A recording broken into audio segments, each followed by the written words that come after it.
Halo,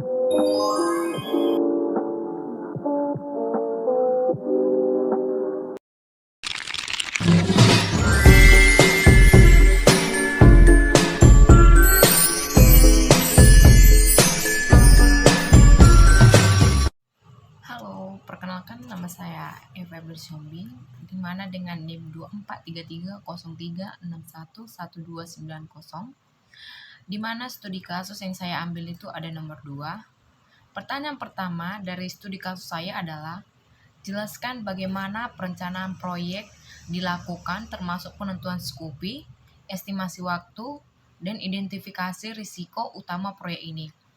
Di sini saya akan menjawab, yaitu perencanaan proyek dilakukan dengan menetapkan ruang lingkup skupi. Ruang lingkup sistem meliputi fitur login, pengguna, pengelolaan data barang, pencatatan barang masuk, dan barang keluar, serta pembuatan laporan stok, barang dalam bentuk tabel. Estimasi waktu pengerjaan proyek direncanakan selama lebih kurang 8 minggu dengan pembagian tahap analisis kebutuhan, yaitu 1 minggu, perancangan sistem dilakukan dalam 2 minggu, implementasi sistem dilakukan dalam 3 minggu, pengujian dilakukan selama seminggu, dan deployment serta dokumentasi dilakukan selama 1 minggu. Risiko utama proyek meliputi kesalahan analisis kebutuhan, keterlambatan pengembangan, kesalahan input data oleh pengguna, serta risiko keamanan data. Yang kedua, di situ kita akan diminta untuk menjelaskan metode pengumpulan kebutuhan pengguna serta use case utamanya. Jawabannya itu yaitu metode pengumpulan kebutuhan pengguna yang digunakan adalah wawancara, dilakukan untuk memahami alur kerja pencatatan barang, serta use case utama yang dihasilkan dari analisis kebutuhan adalah, yang pertama itu adalah login system, yang kedua mengelola data barang, yang ketiga mencatat barang masuk, yang keempat mencatat barang keluar, yang kelima melihat dan mencetak laporan stok. Aktor dalam sistem terdiri dari admin dan staf gudang, di mana admin memiliki hak akses penuh, sedangkan staf gudang hanya mengelola data barang stok atau transaksi barang. Yang ketiga, di situ diminta untuk menjelaskan rancangan desain sistem dan rancangan database sederhana. Di mana jawaban saya yaitu arsitektur sistem yang digunakan adalah arsitektur client server berbasis web. Pengguna mengakses sistem melalui browser, kemudian permintaan diproses oleh web server dan disimpan dalam database server.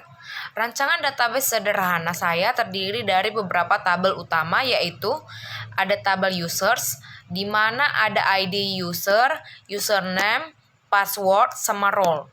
Yang kedua itu ada tabel barang, di mana ada ID barang, nama barang, stok, satuan. Dan yang ketiga ada tabel barang masuk, di mana ada ID masuk, ID barang, jumlah, serta juga tanggal. Yang keempat itu ada tabel barang keluar, di mana ada ID keluar, ID barang, sama jumlah, serta juga tanggal. Yang keempat diminta untuk menjelaskan proses implementasi dan pengembangan, termasuk pemilihan teknologi AI, serta dan penggunaan version control. Di mana di sini saya menjawab, pada tahap implementasi, teknologi yang digunakan adalah PHP dan MySQL untuk backend, serta HTML, CSS, dan JavaScript untuk frontend. Web server menggunakan Apache yang dilakukan menggunakan melalui SAMPP. Standar penulisan kode diterapkan dengan penamaan variabel yang konsisten, struktur, folder yang rapi, serta pemberian komentar pada bagian kode penting. Untuk mendukung kolaborasi tim, digunakan version control Git dengan repository GitHub agar setiap perubahan kode dapat terlacak dan dikelola dengan baik. Yang kelima, menjelaskan strategi development aplikasi serta rencana pemeliharaan sistem setelah aplikasi digunakan oleh pengguna. Di mana saya menjawab yaitu, strategi pengujian yang digunakan meliputi pengujian fungsional dan pengujian validasi data. Pengujian fungsional dilakukan untuk memastikan setiap fitur berjalan sesuai kebutuhan seperti login, input data, barang, dan pembuatan laporan.